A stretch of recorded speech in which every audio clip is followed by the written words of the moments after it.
भगवान पूज्यपाद स्वामी इष्ट के लिए इष्ट पद की प्राप्ति हेतु इष्ट का उपदेश दे रहे हैं और एक ही बात कह रहे हैं, आत्म भूत में आओ, अनात्म भूत में मत जाओ। जो भूतात्म द्रव्य तुम्हारा है उसकी ओर दृष्टि लेकर के जाओ। पर के घर को देखने से वो घर आपका नहीं हो जाएगा। अपने घर को जो आपका है उसको देखना ही श्रेष्ठ है।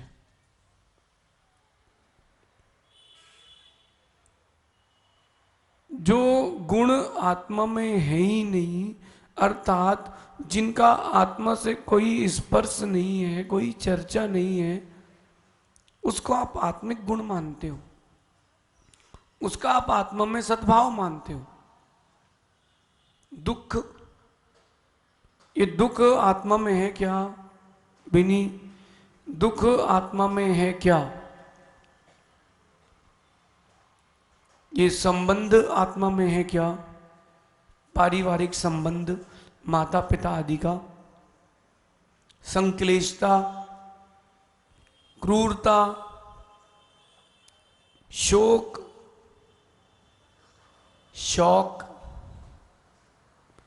ये आत्मा में है ही नहीं। क्रोध नाम का कोई कसाय नाम का गुण ये कोई आत्मा में है ही नहीं।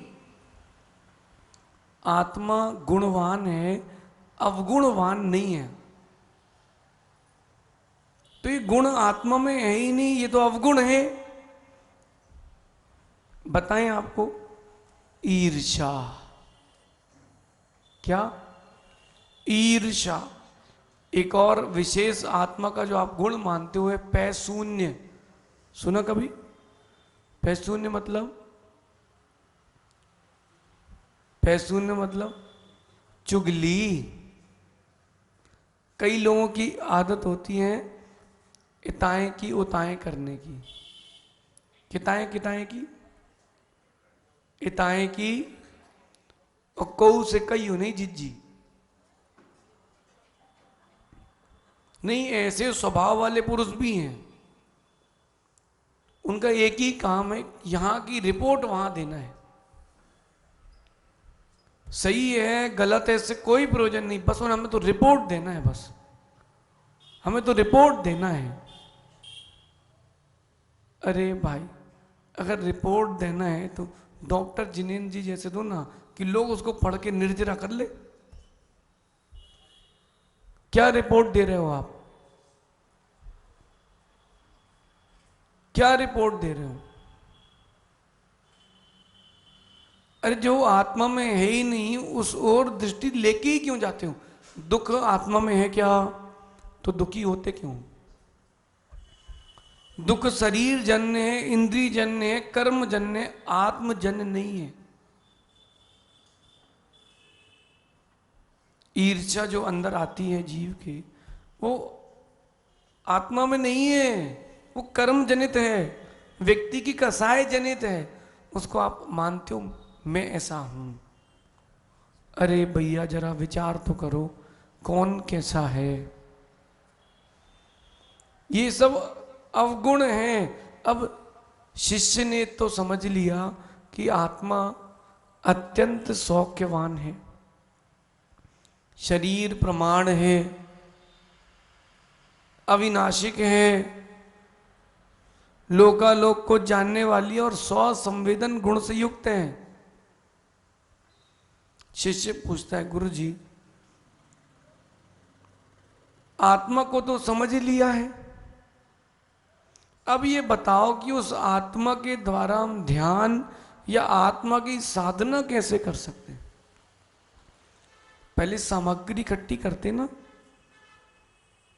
कई बहुत विशेष माताएं होती हैं, वो खोलती हैं किताब, कैसे बनाएं मटर का हलवा।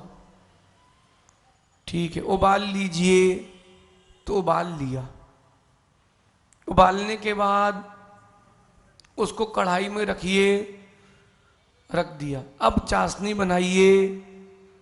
अब वो कढ़ाई में रखने के बाद मटर को चाशनी बनाई जाएगी,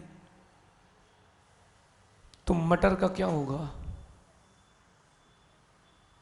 पहले से सामग्री आप व्यवस्थित रेडी करते कि नहीं? ये मसाला लगेगा, फिर ये समय में वस्तु लगेगी। अब उन्होंने कहा हाँ अब आप पिस्ता लाइए। अरे पिस्ता तो है ही नहीं, अब धो और पिस्ता बनाओ, तब तक तो हलवे की चटनी बन जाएगी। पहले सामग्री, आत्मा क्या होती है, आत्म द्रव्य कैसा है, इसके आप जानकार हो चुके हो, सामग्रियां इकट्ठी हो चुकी हैं। अब बता रहे हैं उपाय ध्यान का और साधना का उपाय। श्लोक नंबर 22 में, क्योंकि ध्यान की प्राप्ति इतनी सरल नहीं है।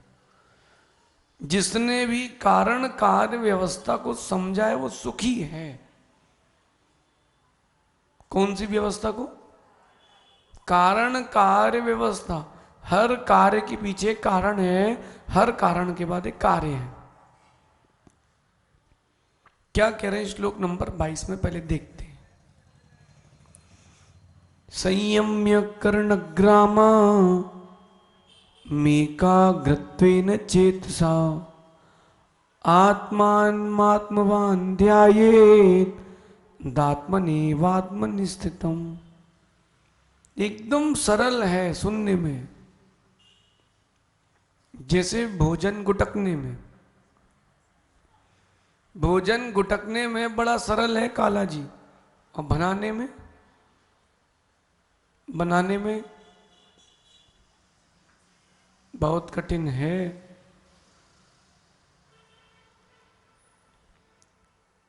संयम्य, क्या सुंदर बात कह रहे हैं। आत्मवान कर्णग्रामा, यानी आत्मा, ये जो आत्मा है सबसे पहले मन को एकाग्र करती है, और मन को एकाग्र करने से वो इंद्रियों को वश में करते हैं। जब इंद्रियां वश में होती हैं तो जीव की स्वच्छंद प्रवृत्ति जो है, जो भिन्न भिन्न पदार्थों में अयोग्य वस्तुओं में जा रही थी, वो रुक जाती है। और जब स्वच्छंद प्रवृत्ति रुक जाती है, फिर अपनी ही आत्मा में स्थित होकर अपनी ही आत्मा के हित के लिए अपनी ही आत्मा में ध्यान करती है और निर्वाण को प्राप्त करती है। लेकिन इसमें भी क्रम है, डायरेक्ट नहीं। 15वीं सीढ़ी मत चढ़ना सीधे, या 15वीं सीढ़ी मत उतरना सीधे। सीढ़ी नहीं उतरोगे, हॉस्पिटल की सीढ़ी चढ़ोगे।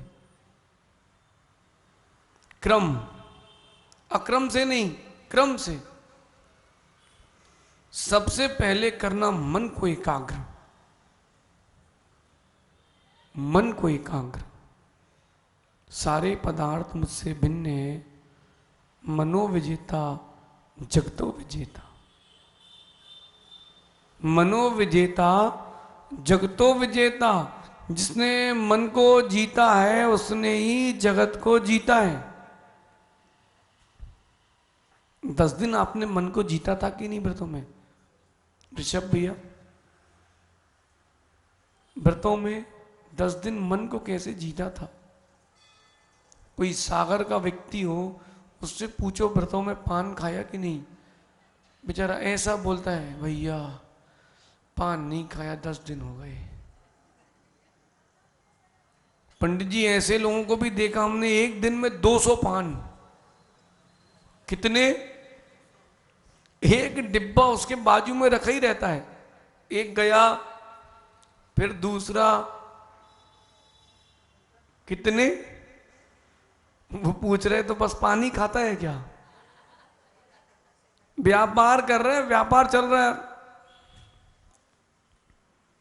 200 पान। पंडित जी बड़ी मुश्किल से 2 साल मेहनत करने के बाद वो 40 पान पे आया था। बोले अब इससे कम नहीं करेंगे महाराज जी। कितने?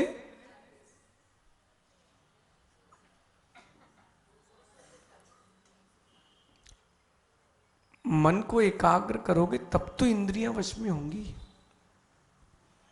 घोड़े को लगाम से खींचते हो तो घोड़ा रुकता है, हाथी के ऊपर अंकुश लगाते हो तो हाथी रुकता है, ऊंट पे नकील लगाई जाती है। ऐसे ही भैया मनुष्य के लिए ध्यान का अंकुश लगाना पड़ता है मन में।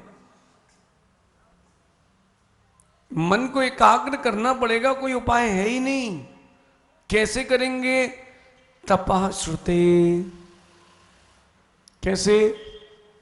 वो बताया था ना हमने आपको, पूंछ कैसे सीधी की जाती, कैसे सीधी हुई थी? हैं?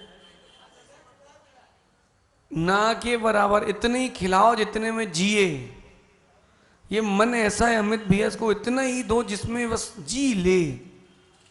और आपने अधिक दिया फिर वो चंचल होता है, जैसे बंदर।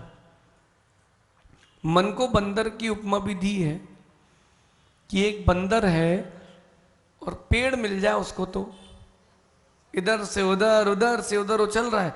अच्छा, उस पेड़ में जो है बढ़िया आम लगे हैं तो और चंचल है, और कहीं उस वानर ने मदिरा का पान कर लिया है तो हैं, और उसको बिच्छू ने और डस लिया तो फिर जहर चढ़ गया सो और चंचल। इतने में सुकून नहीं मिला, उसको बेंतर लग गया। अब बताओ उस बंदर की क्या हालत होगी और पेड़ की क्या हालत होगी? वो अपने मन को वश कर पाएगा क्या? लेकिन वही बंदर अगर चार दीवारी में पिंजरे के अंदर बंद है तो क्या कर पाएगा? न गुलाटी मार पाएगा, न कुछ कर पाएगा। शांत होकर उसको बैठना ही पड़ेगा। ऐसी इंद्रियां जो गुलाटियां मार रही हैं उसको मन के द्वारा वश करो। किसके द्वारा? मन के द्वारा वश करो। जहां आपने मन के द्वारा वश कर लिया फिर आपकी जीत है। और मन को वश करने का एक ही उपाय है, तपा श्रुते। तप करो और श्रुत में अहर्निश लीन रहो। स्वाध्याय। जब दुकान में गोदा जी नोट गिनते हो तब घरवाली दिखती क्या? बोलो बोलो बोलो। बेटा दिखता क्या? घर दिखता क्या? क्या दिखता है? चिराग।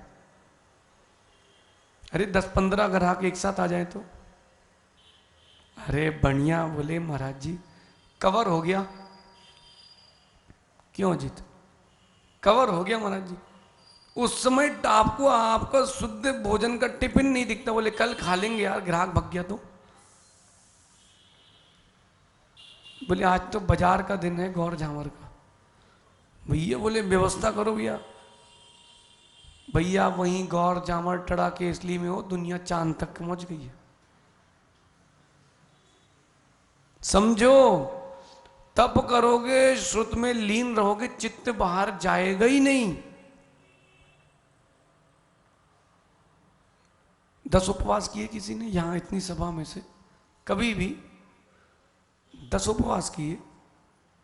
10 उपवास में क्या होता है? टीवी देखने की इच्छा होती है, हाँ, इंद्रिय सुखों की इच्छा होती है। होती क्या?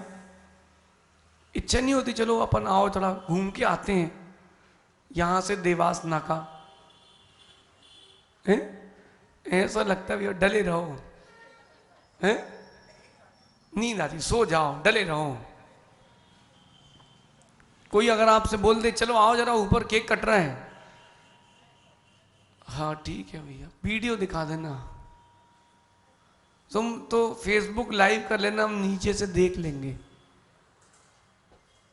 क्यों? हिम्मत ही नहीं है। अच्छा 10 उपवास के 1-2 दिन बाद है, अरे बोले बस। और जिस दिन उपवास हो, सहज सागर जी अंतराय हो, दुनिया पूरी असार लगती है। कुछ है ही नहीं।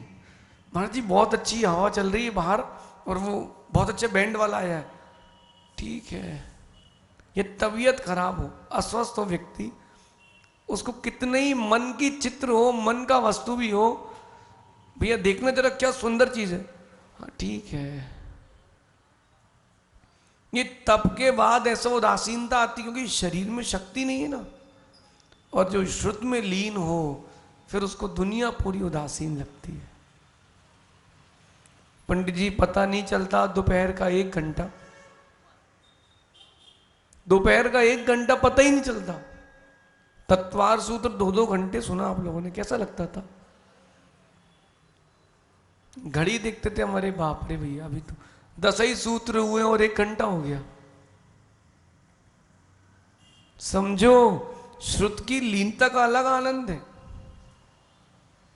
जब तक ये मन एकाग्र नहीं होगा इंद्रियों को वश नहीं कर सकते, क्योंकि मन जो है वो राजा है। अच्छा कुछ लोग क्या करते हैं, योग प्राणायाम, श्वास छोड़ो श्वास निकालो, फिर उसके बाद थक जाओ सो ध्यान है। अरे योग प्राणायाम का निषेध नहीं कर रहे, लेकिन उसको ध्यान मत मानना, वो उपाय का उपाय है, वो साध्य नहीं है। बढ़िया किसी ने, राकेश भैया 1 घंटे तक प्राणायाम योगा खूब उछल कूद मना ली, सूर्य नमस्कार चंद्र नमस्कार पूरे नमस्कार कर लिए।